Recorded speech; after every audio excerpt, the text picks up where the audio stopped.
अब बात दिल्ली की करते हैं। बीजेपी मुख्यालय पर योगी आदित्यनाथ पहुंचे हैं और थोड़ी ही देर में बीजेपी की कोर कमेटी की बैठक में वो शामिल होंगे। मीटिंग में मंत्रिमंडल पर फाइनल मोहर लग सकती है। मंत्रिमंडल में किसे जगह मिलती है, इस पर सस्पेंस अभी भी बरकरार है। एमएलसी चुनाव को लेकर भी उम्मीदवारों के नाम पर चर्चा हो सकती है। तो थोड़ी ही देर में ये कोर कमेटी की बैठक शुरू हो जाएगी।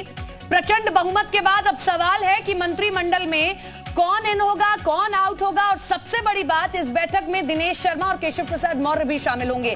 एमएलसी का चुनाव भी महत्वपूर्ण चुनाव है, क्योंकि माना जा रहा है कि ऐसे बहुत से बीजेपी के नेता हैं जो विधानसभा का चुनाव नहीं लड़े, लेकिन विधान परिषद के चुनाव के जरिए उन्हें भी मंत्रिमंडल में शामिल किया जा सकता है, जिसमें अपर्णा यादव का नाम है, मोहसिन रजा का नाम शामिल है। लिहाजा ये तमाम वो नाम है।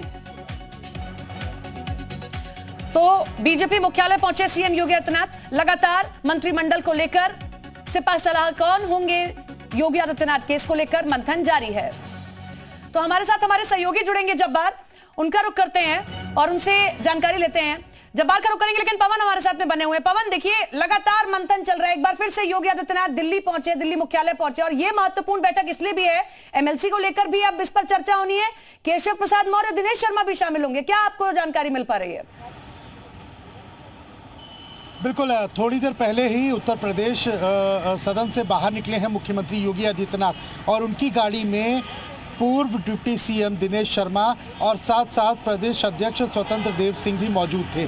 ये सभी लोग बीजेपी हेडक्वार्टर पहुंचे और यहाँ पर राष्ट्रीय अध्यक्ष जेपी नड्डा जी की अध्यक्षता में एक बड़ी मीटिंग होनी है। इस मीटिंग में अगर बात करें तो धर्मेंद्र प्रधान के भी शामिल होने की सूचना है, बीएल संतोष के भी है, और बहुत बड़े बड़े दिग्गज नेता जो बीजेपी के हैं उनके शामिल होने की सूचना है। सबसे बड़ी बात है, इस मीटिंग का मुख्य उद्देश्य है मंत्रिमंडल के आने वाले समय में जो विस्तार होगा, जो जगह बनाई जाएगी, जो नए चेहरों को शामिल किया जाएगा, वो कौन होंगे, किस तरीके के होंगे, और साथ ही साथ ये भी कोशिश की जाएगी कि किसको कहां पर फिट किया जाए। बहुत सारे ऐसे बड़े दिग्गज नेता हैं जो इस चुनाव में बीजेपी की तरफ से हार गए हैं, लेकिन उन्हें भी किस जगह पर स्थान देना है, उन्हें कौन से मंत्रिमंडल में जगह देनी है, ये सारी बातों पर चर्चा। कई ऐसे नाम हैं जिन्होंने विधानसभा का चुनाव नहीं लड़ा है, लेकिन उन्हें भी मंत्रिमंडल में शामिल किया जा सकता है, जिनमें से एक अपर्णा यादव भी हैं। लिहाजा अब यह भी महत्वपूर्ण है कि एमएलसी चुनाव के लिए बीजेपी किसे उतारती है,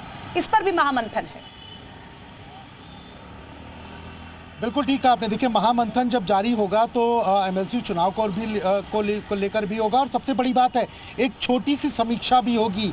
जिन जगहों पर ये दिग्गज हारे हैं उन जगहों पर क्या कारण रहे, क्या वजह रही, क्यों जनता ने इन्हें नकार दिया, ये भी एक मुख्य बिंदु होने वाला है इस अहम बैठक का। जी, और सबसे महत्वपूर्ण, भले ही 2022 की ये मंत्रिमंडल तैयार हो रहा हो, लेकिन निगाहें 2024 पर भी है। 80 लोकसभा सीटें आती हैं, आपको जातीय समीकरण भी साधना है, क्षेत्रीय समीकरण भी साधना है। ब्राह्मण बिठाते हैं तो किसे कहां बिठाते हैं, क्योंकि ब्राह्मण भी नाराज बताया जा रहा था। दलित कहां बिठाते हैं, ओबीसी नेताओं को कहां जगह देते हैं आप? बिल्कुल ठीक कहा आपने, क्योंकि जातीय समीकरण के बिना तो उत्तर प्रदेश को अगर देखा जाए तो पूरी तरीके से अधूरा है। इसीलिए हर वर्ग के, हर समुदाय के नेता को, हर जनप्रतिनिधि को एक सही जगह, सही मुकाम मिले, यही कोशिश है इस बैठक की। और इस बैठक में यही कोशिश ये भी की जा रही है कि किसको कहां पर कौन सा स्थान देना है, ताकि वो 2024 तक जब काम करें तो पूरी तरीके से जनता के बीच में बीजेपी के संदेश को पहुंचाएं, बीजेपी के काम को पहुंचाएं। और सबसे बड़ी बात है, 2024 में आने वाले चुनाव को देखते हुए कहीं ना कहीं जो रूपरेखा है वो पूरी तरीके से तैयार हो सके, दिशा दशा तैयार हो सके। इसीलिए बहुत ही विचार विमर्श आपने भी पश्चिमी उत्तर प्रदेश कवर किया, जिसमें सुरेश राणा अपनी सीट हार गए हैं, लेकिन सुरेश राणा जैसे नेता को शामिल करना एक महत्वपूर्ण बात है, क्योंकि अभी 2024 को भी साधना है। बहुत बहुत शुक्रिया पवन आपका जुड़ने के लिए, तमाम जानकारी के लिए। तो पवन हमारे साथ हमारे सहयोगी बने हुए थे लगातार।